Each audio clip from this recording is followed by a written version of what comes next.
this last session this morning on the breakout, it's actually a combination item. Leslie mentioned pavement preservation and asked the question, and there's actually going to be two parts of, or two presenters here. I'm going to start it out. Rouzbeh Ghabchi, Dr. Ghabchi is with South Dakota State University. He's been there 5 years. He's really upgraded the bituminous lab, the binder lab at SDSU. And we've actually been working on this for going on 3 years now.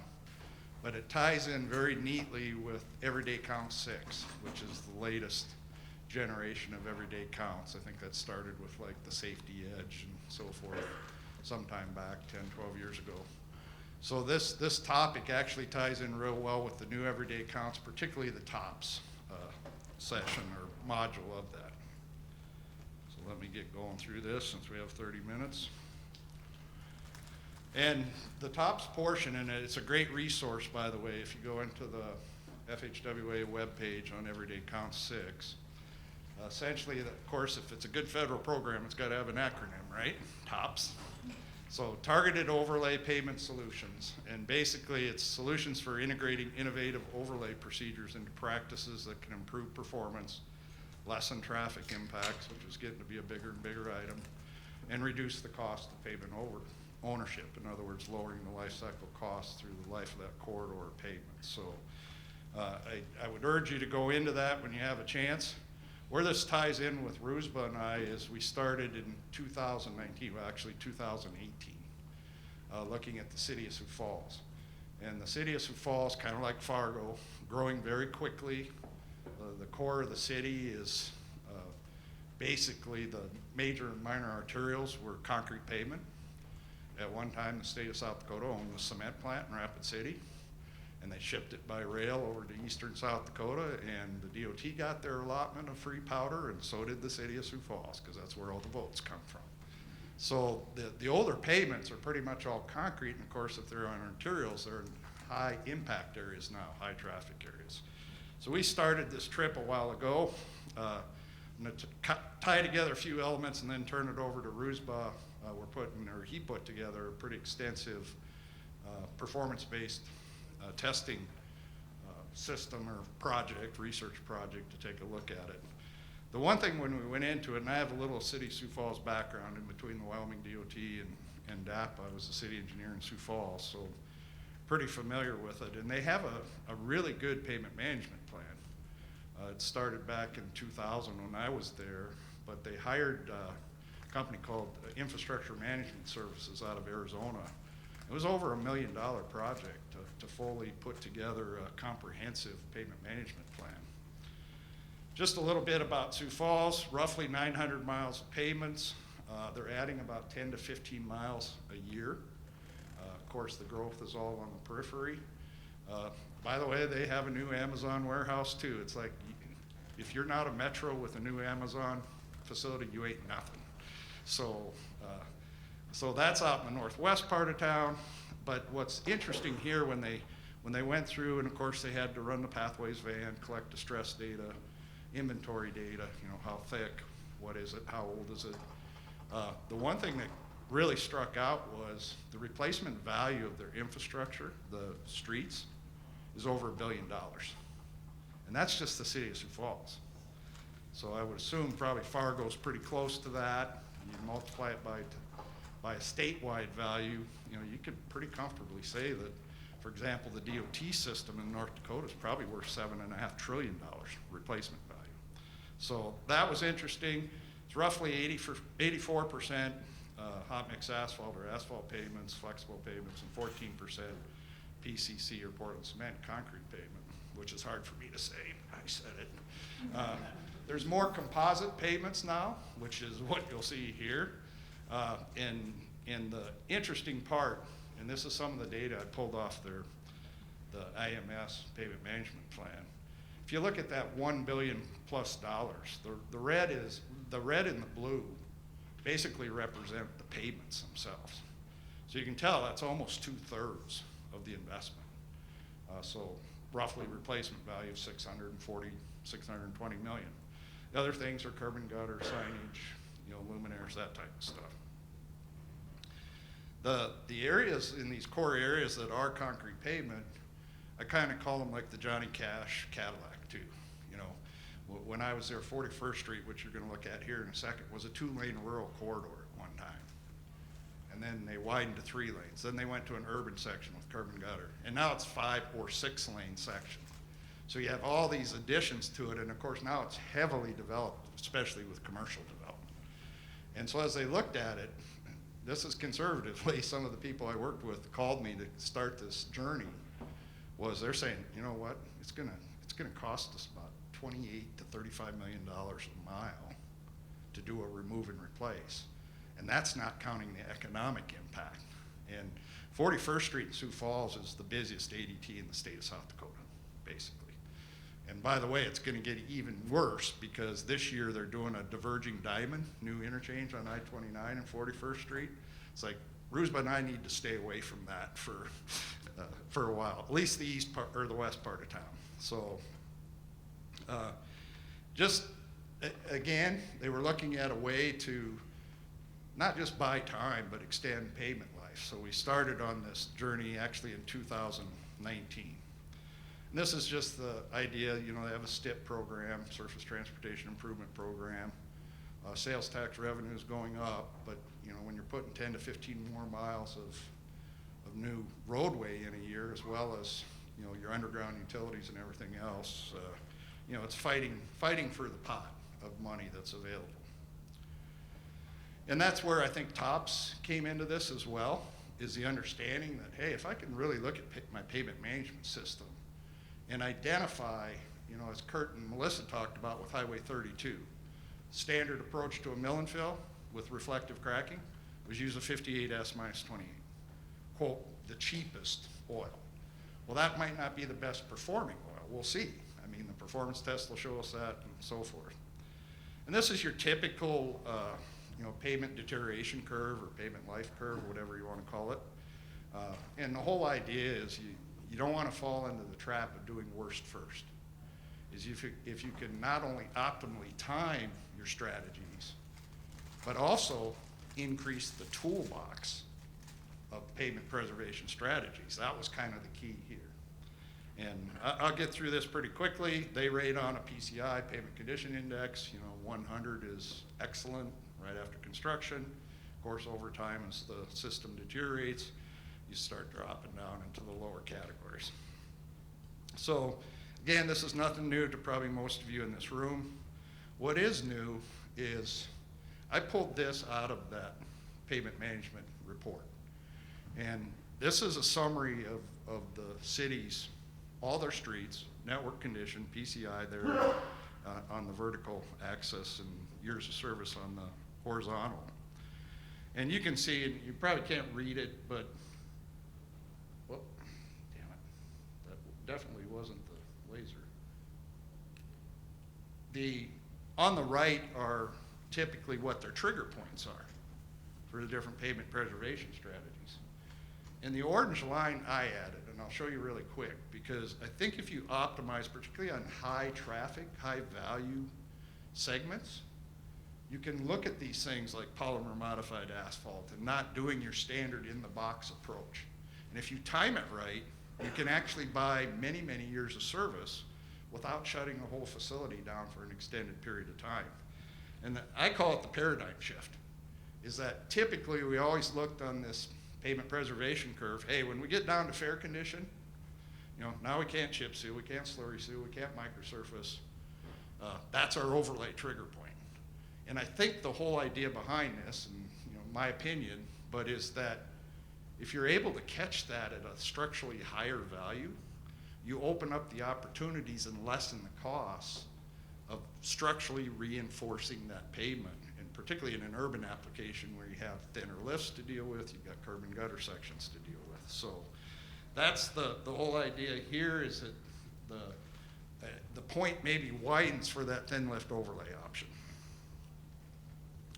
This is interesting. I'm going to go into this a lot more detail. I yanked this out of the program, and it's taken me 3 days of thinking, probably sometimes driving off the road. is this is a listing of all their roadway segments, and the red dots, this is a weighted point, you know, representing different sections, is the red dots are load-related distresses. In other words, of all the cracking and the raveling and the stripping and all of those things, potholes, repairs, those are load-related distresses. So those are the red dots. The blue dots are non-load-related distresses. The blue dot, for example, with the earlier presentation that Melissa and Kurt gave, would be thermal cracking. That's not load-related, but it's a definite pavement distress, obvious. So I'll go into more detail on this, but when you dig this out, it's really interesting to dig this data out where you see these bands of blue, red, and blue. I mean, you can get some construction quality points out of it. You can also understand why maybe before we drop down, let's address those load-related distresses, especially where we have a blue dot underneath it. This is the brief way of saying it. This is right out of their report. This is a picture of a street in eastern Sioux Falls, typical subdivision street. The PCI on this is 60 to 70, so relatively good condition. But you can kind of see in this picture what they were kind of putting forward is, hey, you might want to take a look at this one. That, you know, if you have to do a bunch of extensive repair and they're microsurfacing most of their streets now, not chip sealing them because of fly rock issues, might be the time to do a thin lift fill and mill, or mill and fill. It's probably a better way to approach it. So the idea here is you can kind of see on the right side of that picture, you've got some load and environment related distress right along that curb band, 5 or 6 feet inside of that. So you could certainly chip seal it, but what's going to happen in that area in 8 years? Potholes. So anyway, I found this really interesting when I looked into it. The 41st Street job was in 2019. Again, this is the heaviest traffic area, and it was a combination of basically rigid pavements with generations of patching material in it. I mean, there was stuff I'd never even seen before, and I think I'm pretty up on repair stuff.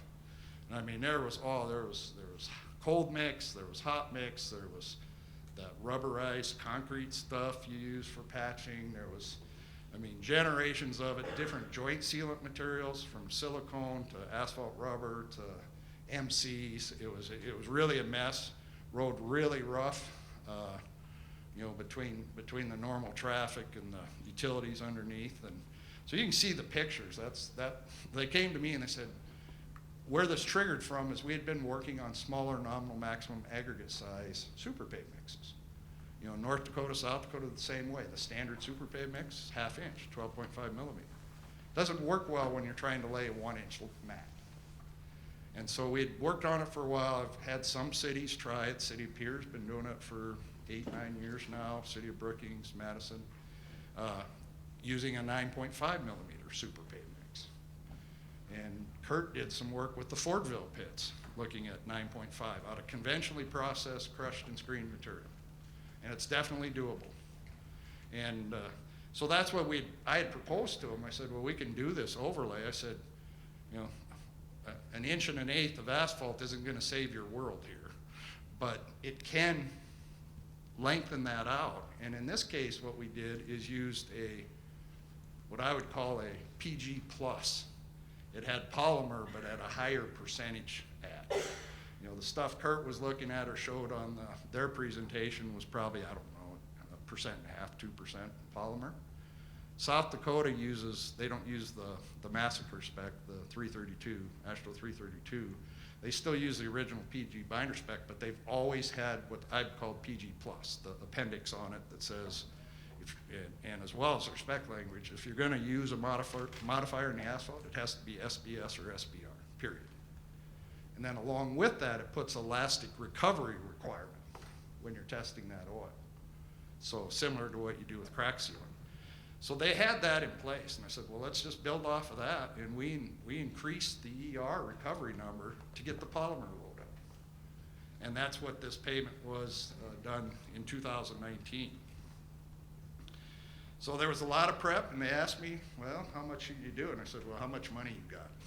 Because the more prep we do, the longer that thin lift is going to last. because it's not magic.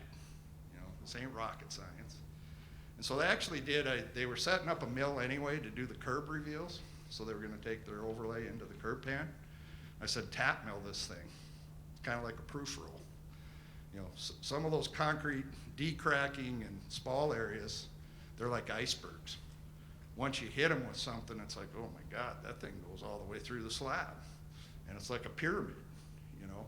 And so they did that, and you can see the after picture on the right there. These are kind of the common distresses. They have very good aggregate in Sioux Falls area. It's hard rock, quarried material, quartzite. Material really tough on equipment. And so I had that working for them. But you can see that, the upper right there, I think, Rouzbeh, you took this picture, is kind of a typical joint distress that you saw in these. And it's like, well, a lot of these, we just cleaned them out, made sure it was sound material, and quite frankly, put hot mix in them to patch.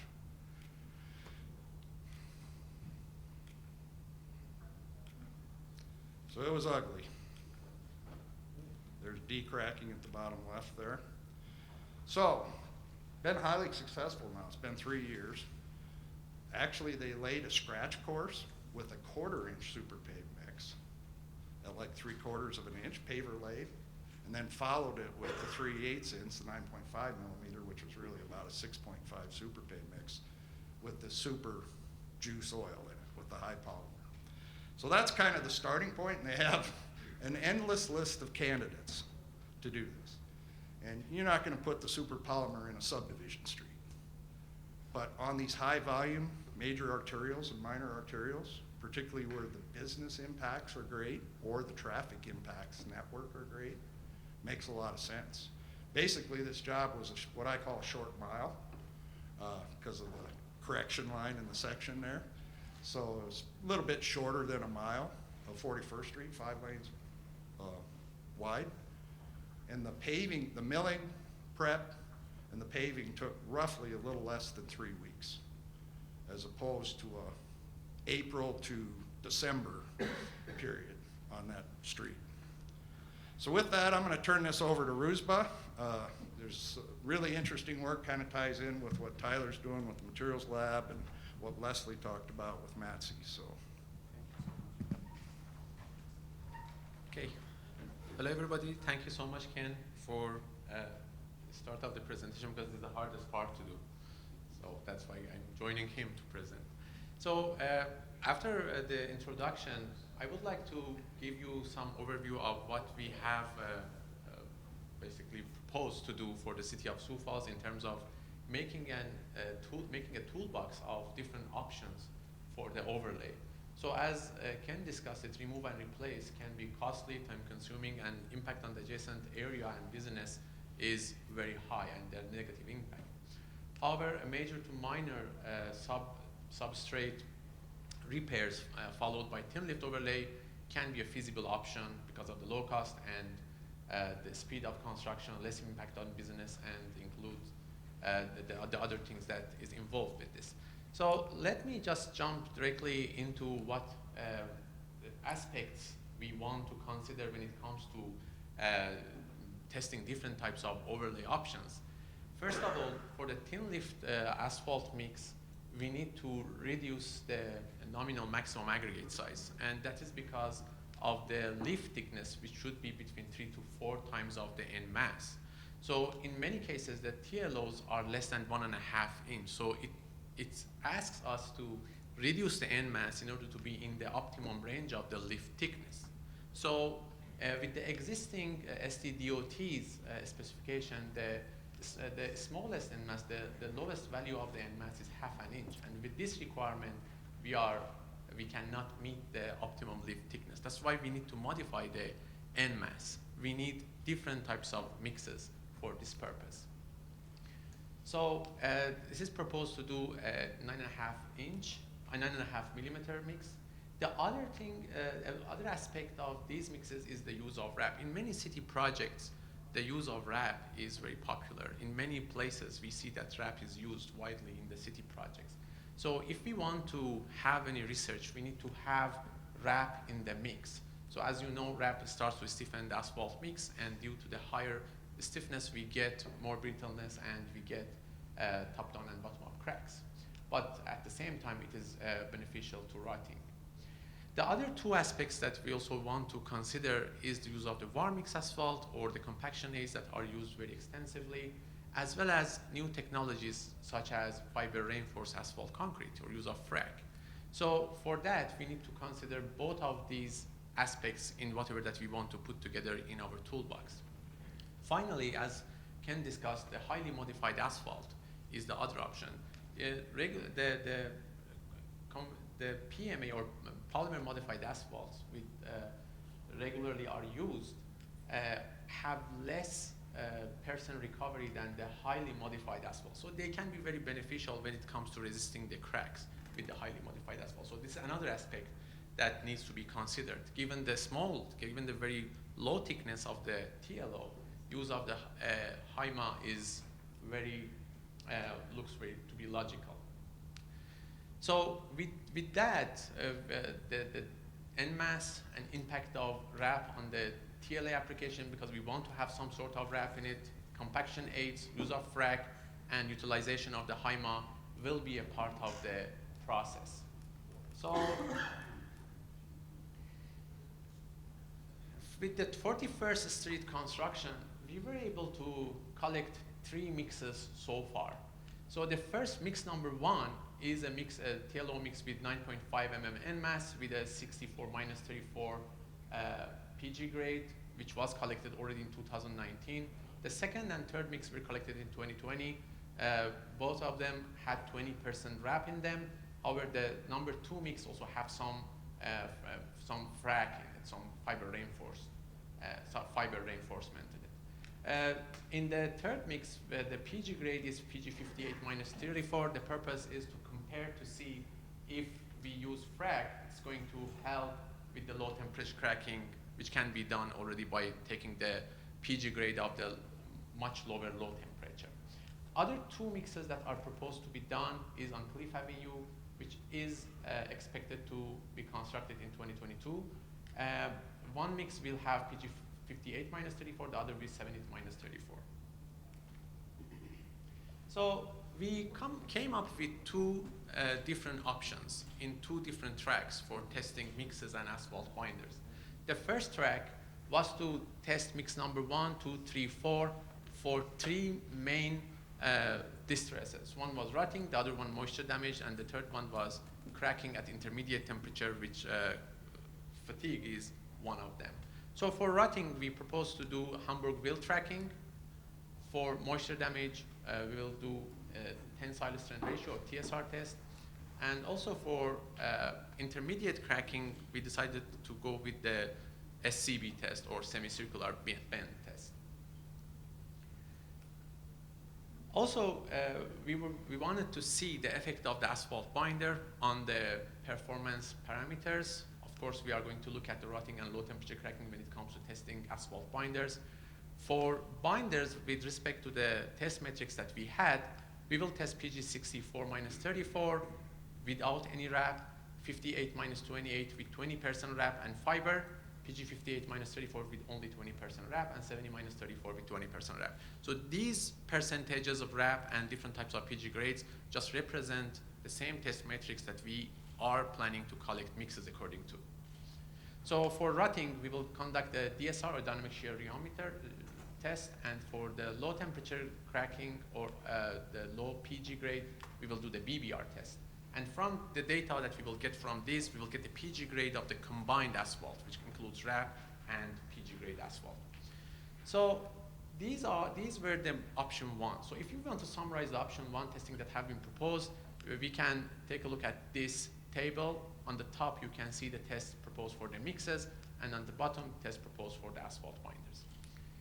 So depending on the availability of funds or to what depth we want to look into different types of mixes, we have the option 2 track as well. At option 2, not only we will run all the tests provided in option 1 on all 5 mixes, we have also proposed to do fatigue cracking test using the 4-point beam test, 4-point fatigue beam test.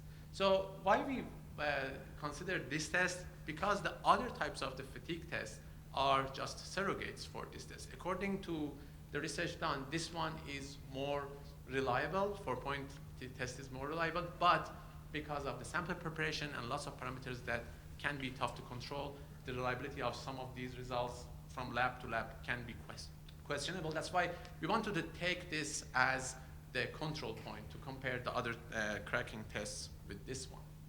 Also, for the thermal crack, and also we propose to do the Texas overlay tester just to compare what results we are going to get from these two, and also we will do the ideal CT. Ideal CT, SCB, TOT, or all are going to be compared with the 4-point fatigue test. Also, we would like to take a look at the thermal cracking test or low temperature cracking, and we propose to do the DCT test for that, and from the fracture energy we can compare the mixes.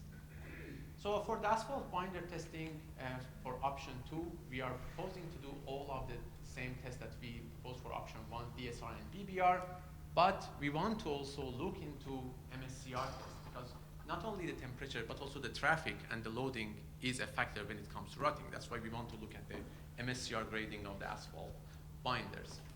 For the moisture damage, we also want to look at the effect of different types of aggregate with different combination of the asphalt binders, as seen here, on aggregate to asphalt binder bonding. That's why we can measure component level adhesion, and we can spot if any asphalt binder is not compatible with any given aggregate. So this test is going to be really helpful to spot the stockpiles that are not working well. And this is a test matrix. The green parts are those that have been proposed for the option 1, and the yellow ones are the additional tests which are proposed for option 2. So this is a picture of the Hamburg wheel tracking equipment that we have in the asphalt lab. So using the Hamburg wheel tracking test, we can spot both rutting and stripping. So if you have this stripping inflection point, you can spot if we have moisture damage issues with the asphalt mix. So ITS test will also be done to calculate the TSR values. We will use also an AMPT or asphalt mix performance tester in order to conduct SCB. The beauty of this machine is that it is modular. You can add different jigs and you can get different tests on this machine. So these are some pictures from the SCB sample preparation, and this is some details about analysis of the test results that we can get the fracture energy, and the fracture energy is directly correlated with the field performance of the mixes when it comes to cracking. So yeah, and the 4-point bending beam fatigue test, if you we get the chance, so we are planning to purchase one. If we get the chance to get our hands on one of these pieces of equipment, we will run the 4-point fatigue beam test as well. This is another example of the Texas overlay tester. This is the data that you get. Basically, you make a sample like this, and you stick it with the glue to 2 plates that can move with respect to each other, and you can measure the stiffness evolution with the number of the cycles. So there is some specification that can be followed directly for this purpose, and this is a schematic of the DCT test. Finally, this is our binder bound strength tester. This is a substrate aggregate. This is a quartzite that we are showing in this picture. You can put your asphalt binder, you can prepare the sample, and then pull off the sample out of the aggregate, measure the tensile strength. Also, the other thing that you can do is to condition these samples to see what is the effect of moisture on the tensile strength. So what is next? We are thinking of moving to balanced mix design. So this lab can be instrumental for the development of the balanced mix design for the South Dakota. Also, thin lift overlay is the other one, and other research are on the way. And we have received tremendous support from industry and state DOT, from Ken and others that have been such a great help and supporter of our program. Thank you so much. If you have any questions. We got time for a few questions. Leslie, if you happen to have a slab compactor laying around in Turner Fairbanks, send it out. We'll pay it free. So, I know. The 4-point beam fatigue, by the way, is it really does quantify the engineering properties of fatigue strength, whereas most of these other cracking tests are indices. So that was kind of the idea of plugging. It's a long test. Takes a lot of expertise, but it's a very valuable test. So that's why it was added as option 2. We gave the city of Sioux Falls a way out if they want to, but they're going to have to drag it over my screaming dead body to try and take it out. But anyway, so that's the basic layout. We'll go into more detail. There's a lot of different ranges. What's kind of interesting is the DCT will tell us cold temperature strength, but the Texas overlay test, if you think about it, we need to know whether we have top-down cracking or bottom-up cracking. Because in rigid pavements, they call them joints. In asphalt, we call them cracks, right? So on a thin lift overlay on top of concrete, obviously the reflective cracking and how quickly it occurs and how aggressively it occurs is important. So that was the reason for the DCT as well, not just for the cold temperature on top. So I think we're right on schedule. Don't all of you look surprised, the ones that know me, that we're on schedule. Yeah, go ahead, Leslie. I have a question, and you guys may not know this, but maybe it's more food for thought, is you were talking, Ken, about the high value sections, that this could be good for some of the high.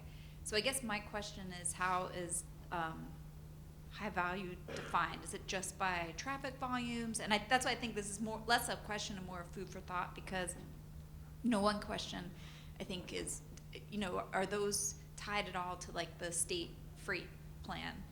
Because you have, I think that's a couple of years ago they had to put together the state freight plan, and then that would have where those critical freight corridors are, which could be in, city streets and things. And so that's one question, is like, do the economic values of what's moving get considered when you're thinking about what are good candidate projects for TOPS? That will ultimately be the city's decision, but obviously ADT and functional classification, and they have a series of truck routes too, and most of those arterials are truck routes as well. So 41st Street has a lot of traffic, but not a high percentage of trucks because it's so congested.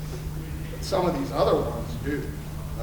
Cliff Avenue, I showed the picture. So, it's their street system, it's their pasture, their cows, not mine. But we want to give them a tool that, hey, you got an urban arterial that's also a major truck route, you might want to use this comparison. Yeah. Walk up the toolbox.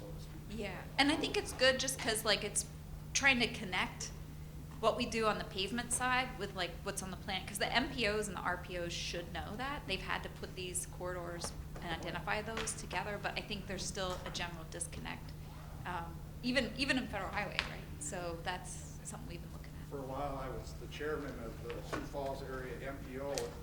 It hasn't taken me any counseling at all to get over that.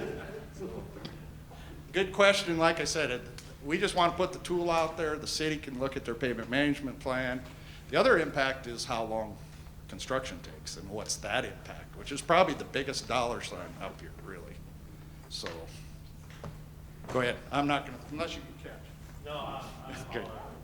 I'm looking at these balanced mixed designs, and there's going to be a tremendous investment. It looks to me like in doing these, we anticipate that cities will do their own balanced mixed design for products, aggregates in the area, and say, this is a mixed design we want the contractor to produce, or how do you envision that going? Or do you think individual contractors will be looking at a performance and say, I'll do the mixed design for that, and you'll accept it or not acceptable on what the answer is yes to all of the above.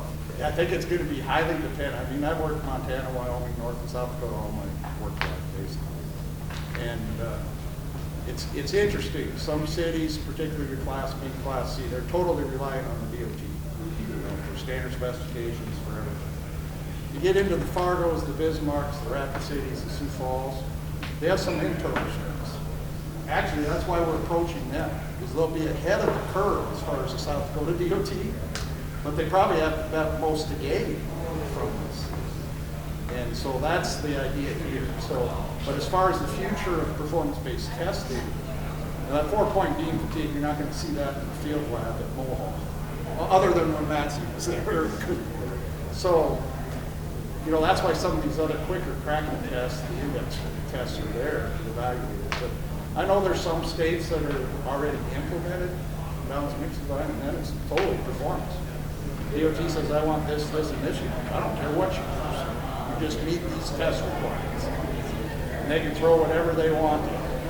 So But I think it'll be a gradual shift. You've got a long ways to go from volumetric control of mixes to total performance control of mixes. So, but it does increase innovation. That's the thing. Evotherm is really, I mean, North Dakota's been using Evotherm for a long, long time. Millions of tons now. And I mean, we've seen the impacts. And mostly that's as a compaction aid, not for really warm mix asphalt, although in October when you're hauling mix from Bolton down to Belfield, yeah, that's probably warm mix. It's not meant to be warm mix, but you know, so the Evotherm goes in. So hopefully that answers your question. Yeah, no, I did. Thank you. Right.